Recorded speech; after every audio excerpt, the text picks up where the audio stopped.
കഴിഞ്ഞ ദിവസം കേരളത്തിന്റെ ബഹുമാനപ്പെട്ട മുഖ്യമന്ത്രി ബി.ജെ.പിയെ വെല്ലുവിളിക്കുകയുണ്ടായി. അദ്ദേഹം കഴിഞ്ഞ 2-3 മീറ്റിംഗുകളിലായി അദ്ദേഹം ആവർത്തിച്ചു പറയുകയാണ്, കേരളത്തിൽ ബി.ജെ.പി അക്കൗണ്ട് തുറക്കില്ല, അല്ലെങ്കിൽ ബി.ജെ.പി 2ാം സ്ഥാനത്ത് പോലും എത്തില്ല എന്നാണ് CPM-ന്റെ പോളിറ്റ് ബ്യൂറോ അംഗം കൂടിയായ മുഖ്യമന്ത്രി പറയുന്നത്.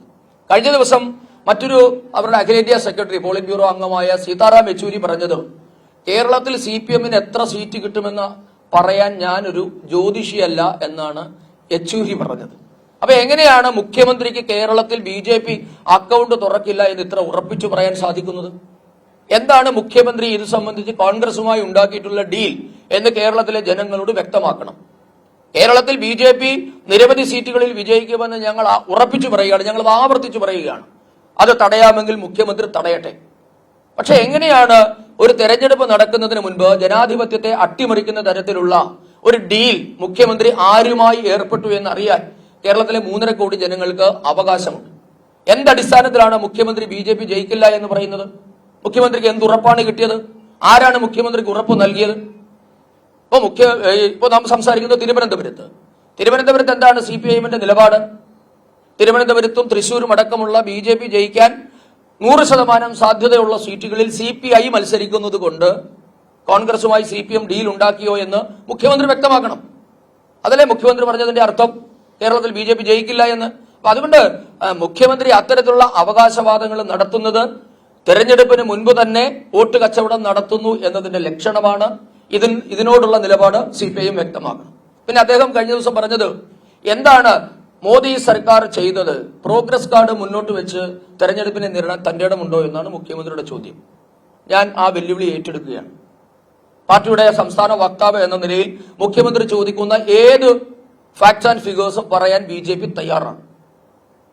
ഭാരതീയ ജനതാ പാർട്ടിയുടെ സങ്കല്പ പത്രത്തിൽ ബി.ജെ.പി മുൻപോട്ടേക്ക് വെച്ച കഴിഞ്ഞ മാനിഫെസ്റ്റോയിലെ 99% ഐറ്റവും നടപ്പാക്കി എന്ന് പറഞ്ഞു തന്നെയാണ് ഞങ്ങൾ തെരഞ്ഞെടുപ്പിനെ നേരിടുന്നത്.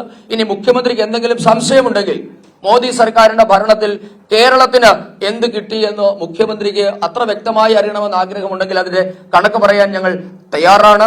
കേരളത്തിൽ ഈ തിരുവനന്തപുരത്ത് തന്നെ മുഖ്യമന്ത്രി ഭരിക്കുന്ന കേരളത്തിന്റെ തിരുവനന്തപുരത്ത് 6 ലക്ഷം ആൾക്കാര് കേന്ദ്ര സർക്കാരിന്റെ ആയുഷ്മാൻ ഭാരത് പദ്ധതി പ്രകാരം 5 ലക്ഷം രൂപ വീതം സൗജന്യ ചികിത്സ നേടിയിട്ടുണ്ട്. തിരുവനന്തപുരം റെയിൽവേ സ്റ്റേഷൻ മാത്രം ഏകദേശം 500 കോടി രൂപയുടെ വികസന പ്രവർത്തനമാണ് നടക്കുന്നത്. മുഖ്യമന്ത്രിയുടെ പാർട്ടി ഭരിക്കുന്ന തിരുവനന്തപുരം കോർപ്പറേഷന് 1200 കോടി രൂപയുടെ അമൃത സ്മാർട്ട് സിറ്റി പദ്ധതി പ്രകാരമുള്ള പണികളാണ് നടക്കുന്നത്. അതോടൊപ്പം തന്നെ ഇന്ന് തിരുവനന്തപുരം നഗരത്തിൽ കൂടി അടക്കമോടുന്ന ലോ ഫ്ലോർ ബസ്സുകൾ 950 എണ്ണമാണ് കേന്ദ്ര സർക്കാരിന്റെ PM-E ബസ് സ്കീം അനുസരിച്ച് കേരളത്തിന് കിട്ടിയിട്ടുള്ളത്. സ്വച്ഛ് ഭാരത് അഭിയാന്റെ ഭാഗമായി കേരളത്തിലെ 1400 വില്ലേജുകളിൽ 1381 ഇടത്തും വെളിയിട വിസർജ്യ വിമുക്ത വില്ലേജുകളായി കേരളത്തിലെ 1380 വില്ലേജുകളെ പ്രഖ്യാപിച്ചിട്ടുണ്ട്. കേരളത്തിൽ മാത്രം പ്രധാനമന്ത്രി ആവാസ് യോജന പദ്ധതി പ്രകാരം 1.6 ലക്ഷം വീടുകൾ നിർമ്മിച്ചു നൽകിയിട്ടുണ്ട്. സംസ്ഥാനത്ത് 83 ലക്ഷം വനിതകൾക്ക് ഉജ്ജ്വല പദ്ധതി പ്രകാരം സൗജന്യമായി ഗ്യാസ് കണക്ഷൻ നൽകിയിട്ടുണ്ട്.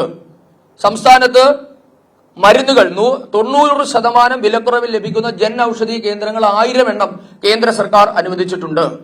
സുരക്ഷാ ബീമാ യോജന, അതായത് ആക്സിഡന്റൽ ഡെത്ത് ഉണ്ടായാൽ ഇൻഷുറൻസ് തുക കിട്ടുന്ന പ്രധാനമന്ത്രി സുരക്ഷാ ബീമാ യോജന പ്രകാരം 38 കോടി ആൾക്കാർ കേരളത്തിൽ അംഗങ്ങളാണ്. ഇനി സാധാരണഗതിയിൽ മരണം സംഭവിച്ചാൽ നഷ്ടപരിഹാരം കിട്ടുന്ന പ്രധാനമന്ത്രി ജീവൻ ജ്യോതി ബീമാ യോജന പ്രകാരം കേരളത്തിലെ 84.3 കോടി ആൾക്കാർ അംഗങ്ങളായി 84.28 കോടി രൂപ ഈ ഇൻഷുറൻസ് പദ്ധതി പ്രകാരം വിതരണം ചെയ്തിട്ടുണ്ട്. PM സ്വനിധി പ്രകാരം 86,470 തട്ടുകടക്കാർക്ക് 11 കോടി രൂപ വിതരണം ചെയ്തിട്ടുണ്ട്. കേരളത്തിലെ റെയിൽവേ വികസനത്തിന് മാത്രമായി 1000 കോടി രൂപ മാറ്റിവെച്ചിട്ടുണ്ട്.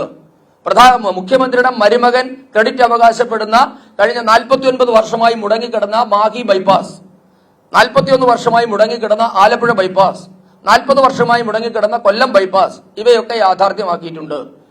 കഴക്കൂട്ടം കാരോട് ബൈപ്പാസ് പണി നടക്കുന്നത് നിങ്ങൾ കാണുന്നുണ്ട്. കേരളത്തിലെ ദേശീയപാതകളുടെ വികസനം നിങ്ങൾ കാണുന്നുണ്ട്. 3 വന്ദേ ഭാരത് ട്രെയിനുകൾ കേരളത്തിനായി അനുവദിച്ചിട്ടുണ്ട്. കേരളത്തിന്റെ ഷിപ്പ്യാർഡിന്, കൊച്ചിൻ ഷിപ്പ്യാർഡിന് 1000 കോടി രൂപ, ഏകദേശം 970 കോടി രൂപയാണ് അനുവദിച്ചത്. ഫാക്ടിന്റെ പുനരുദ്ധാരണത്തിന് 1000 കോടി രൂപ കേന്ദ്ര സർക്കാർ അനുവദിച്ചിട്ടുണ്ട്. തിരുവനന്തപുരത്തിലെ ശ്രീചിത്ര മെഡിക്കൽ സെന്ററിന് 300 കോടി രൂപ അനുവദിച്ചിട്ടുണ്ട്. വെങ്ങാനൂര് അയ്യങ്കാളി സ്മാരകത്തിന് കഴിഞ്ഞ സർക്കാരിന്റെ കാലത്ത് 41 കോടി രൂപ അനുവദിച്ചിട്ടുണ്ട്. ഇങ്ങനെ കേരളത്തിലെ 9 നഗരങ്ങൾ, ഇവർ ഭരിച്ചു മുടിച്ച 9 നഗരങ്ങളിലെ വെള്ളക്കെട്ട് ഒഴിവാക്കുന്നതിന് വേണ്ടി മാത്രം 109 കോടി രൂപ കേന്ദ്ര സർക്കാർ അനുവദിച്ചിട്ടുണ്ട്.